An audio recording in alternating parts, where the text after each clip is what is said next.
Saya kira kritis itu proses serius, berangkat dari studi yang mendalam.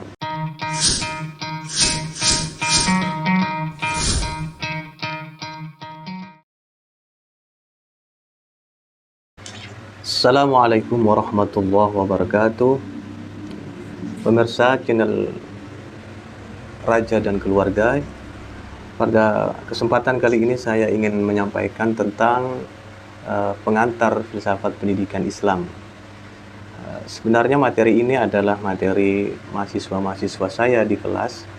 Ini sebagai sebuah bantuan bagi teman-teman yang pada saat materi di kelas ada yang berhalangan untuk hadir karena kuliah kita diadakan secara daring. Beberapa di antara mereka ada yang terkendala masalah teknis, misalnya ada yang kehilangan sinyal ya, karena ada beberapa yang berada di luar jangkauan sinyal sehingga tidak bisa mengikuti kuliah dengan baik ya, terputus-putus begitu. Ada yang juga sama sekali tidak bisa nyambung dari sinyal internet sehingga tidak bisa datang.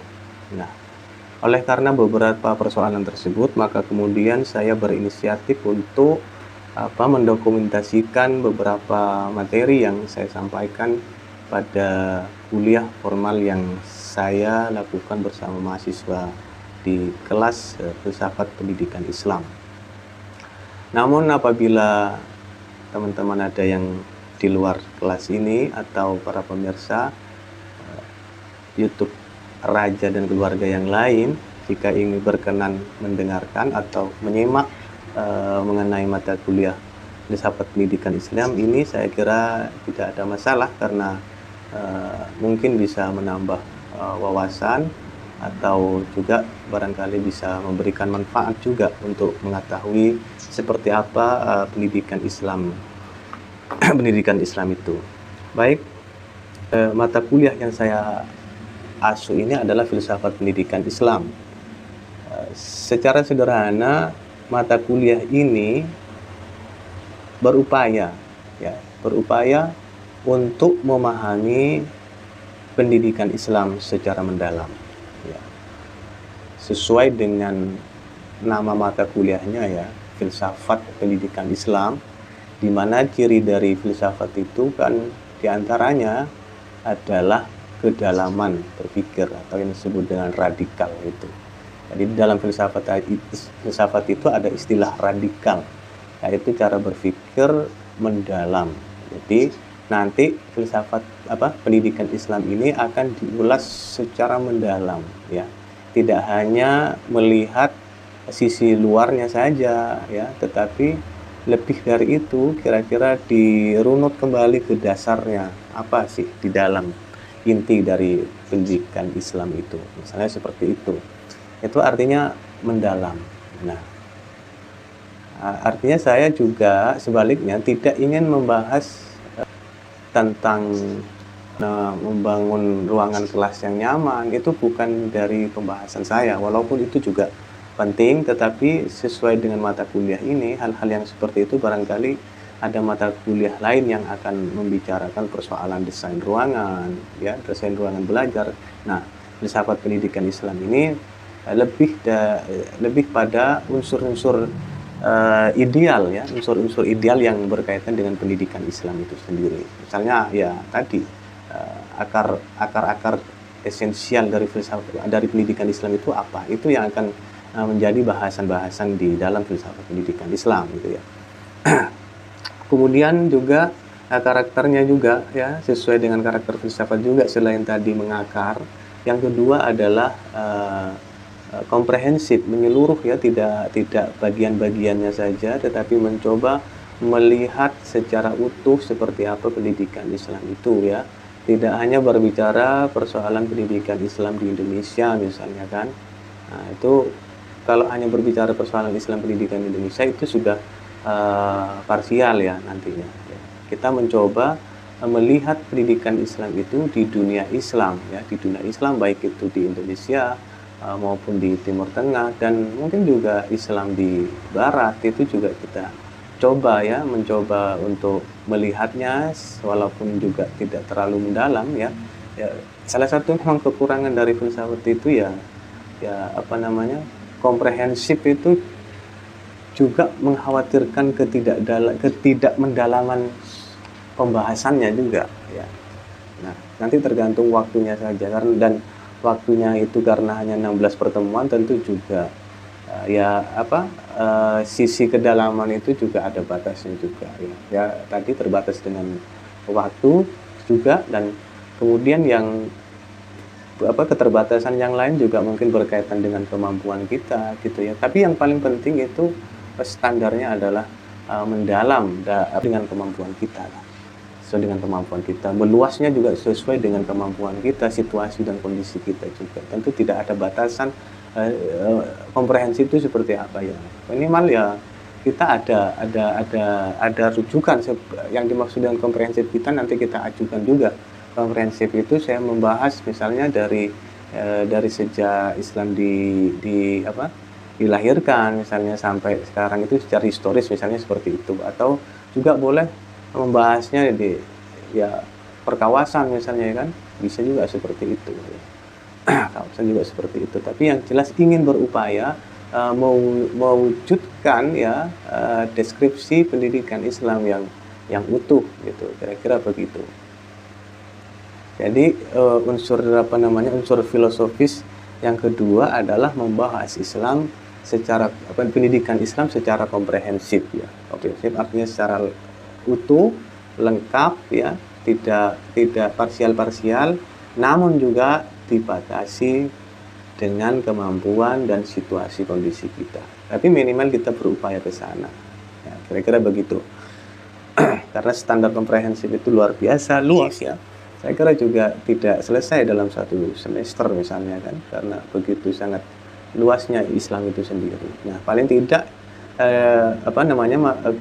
dari kuliah kita ini menstimulasi kita untuk melanjutkan studi-studi lanjutan di luar kuliah ya, di luar kuliah. Karena memang tidak akan pernah selesai problem-problem pendidikan Islam itu tidak akan pernah selesai, apalagi hanya selesai di ruangan kuliah saya. Tidak mungkin, itu sesuatu yang sangat mustahil. Tetapi ini hanya sebagai stimulan saja ya, sebagai stimulan saja bagi teman-teman para mahasiswa, nantinya bisa dilanjutkan dengan riset-riset yang lebih serius ya, diskusi-diskusi yang lebih serius lagi, memperluas ya keutuhan dari pendidikan Islam ya, itu komprehensif. Tetapi pada intinya kita filsafat pendidikan Islam itu berupaya ke sana. Walaupun kita dengan berbagai macam keterbatasannya nanti, tetapi intinya begitu ya, ingin mengulas secara keseluruhan, secara utuh ya. Kemudian yang sisi yang ketiga ya, sesuai dengan karakter filsafat adalah kritis ya. Nah, karakter kritis ini ya sangat penting saya kira untuk sebuah pengembangan pendidikan Islam yang lebih baik. Itu penting sekali. Kritis itu tidak berarti ya kita selalu menolak pada sesuatu yang sudah ada, tetapi kritis itu pertama adalah memahami dulu gitu ya. Ya. Artinya kita berproses mulai dari pemahaman, kemudian kita mengimplementasikan, kemudian mengevaluasi juga, sehingga kemudian memunculkan satu ide-ide baru untuk menutupi kekurangan-kekurangan yang mungkin ada dari pendidikan atau sistem pendidikan yang sudah berjalan itu. Nah, artinya kritis itu tidak muncul dengan tiba-tiba, tidak muncul dengan sekedar beropini belaka, tetapi saya kira kritis itu proses serius, berangkat dari studi yang mendalam. Kritis itu berangkat dari studi yang mendalam, tidak bisa hanya sekedar misalnya benci lalu kemudian kita menolak pada satu sistem tertentu, pada teori tertentu. Tidak seperti itu, misalnya nggak bisa seperti itu ya. Jadi betul-betul itu berdasar temuan-temuan studi yang mendalam, baru kemudian kita bisa mengajukan kritis. Itu ya kritis yang ini yang positif seperti itu.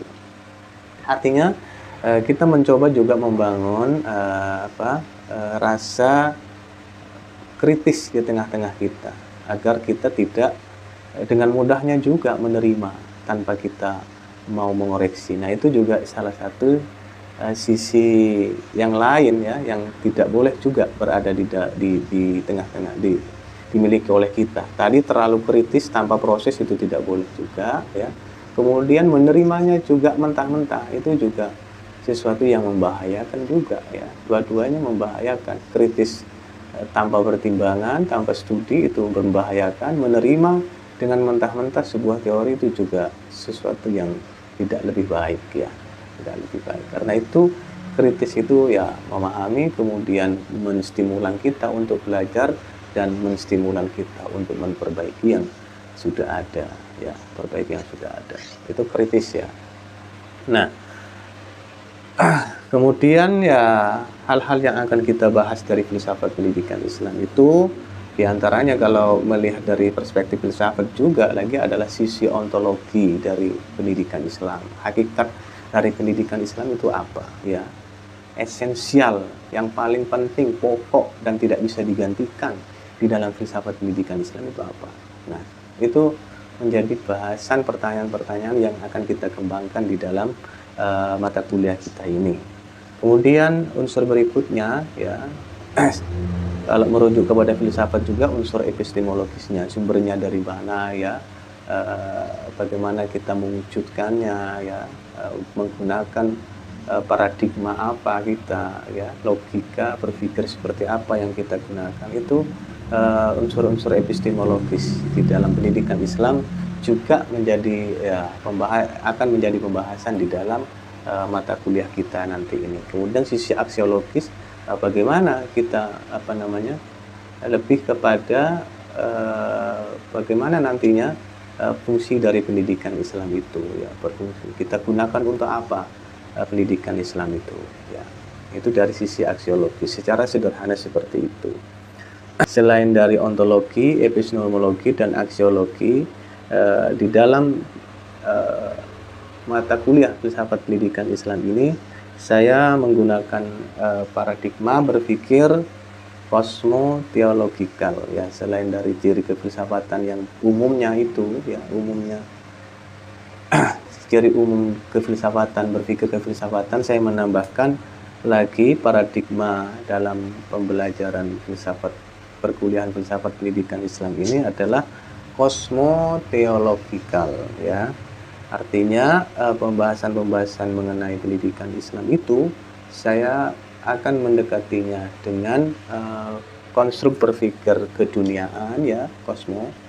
Kemudian yang berikutnya juga dihubungkan dengan hal-hal yang bersifat teologis juga, karena Islam itu sendiri kan tidak sekedar berbicara persoalan dunia, tetapi juga berbicara persoalan-persoalan eskatologis, persoalan-persoalan yang berkaitan dengan ketuhanan. Nah, karena itu ini menjadi kerangka berpikir dalam perkuliahan ini ya, dalam perkuliahan ini. Jadi cara berpikirnya itu cosmotheological, atau bisa disebut dengan filosofik socio-historical. Jadi cara berpikir filosofis, kemudian juga socio-historis juga ya. Jadi ada dua paradigma lah kalau bisa disederhanakan. Pertama adalah cosmotheological tadi, berpikir tentang keduniaan kita, seperti apa filsafat pendidikan Islam ini untuk kehidupan dunia ya, dan bagaimana filsafat pendidikan Islam ini hubungannya dengan persoalan ketuhanan ya. Persoalan ketuhanan artinya ya, karena Islam itu sendiri adalah agama, maka mau tidak mau juga penting dihubungkan dengan doktrin-doktrin keimanan di dalam Islam ya, iman dalam Islam. Kemudian yang kedua adalah cara berpikir filosofis dan sosiohistoris juga. Filosofis, ide-ide ya, unsur idealitas itu akan diungkap secara mendalam juga. Kemudian tidak lupa juga akan mengurai sisi sosiohistorisnya. Sosiohistoris, karena sebuah pemikiran, sebuah ide itu biasanya juga muncul dari perubahan-perubahan sosial yang terjadi. Ya. Begitu ya. Itu yang akan digunakan, cara berpikir seperti itu yang akan digunakan dalam perkuliahan kita ini. Mengenai materi pokoknya yang akan dibahas, materi pokoknya tentunya adalah pendidikan Islam. Ya, pendidikan Islam itu sendiri kalau kemudian di breakdown lagi ada ilmu pengetahuan, kemudian ada cara belajarnya seperti apa, dan yang ketiga adalah cara mengajarkannya seperti apa. Nah, jadi unsur yang dipelajarinya itu, unsur pokok yang dipelajari adalah pendidikan Islam itu sendiri. Kemudian di dalam pendidikan Islam itu ada unsur-unsur penyusunnya lagi. Unsur penyusunnya itu ada 3, ada ilmu pengetahuan, cara mempelajari ilmu tersebut, kemudian cara mengajarkannya. Nah, itulah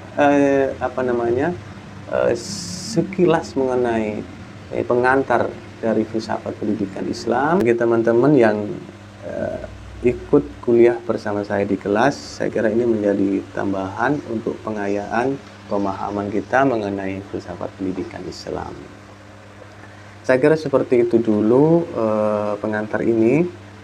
Kita lanjutkan di episode-episode yang akan datang. Semoga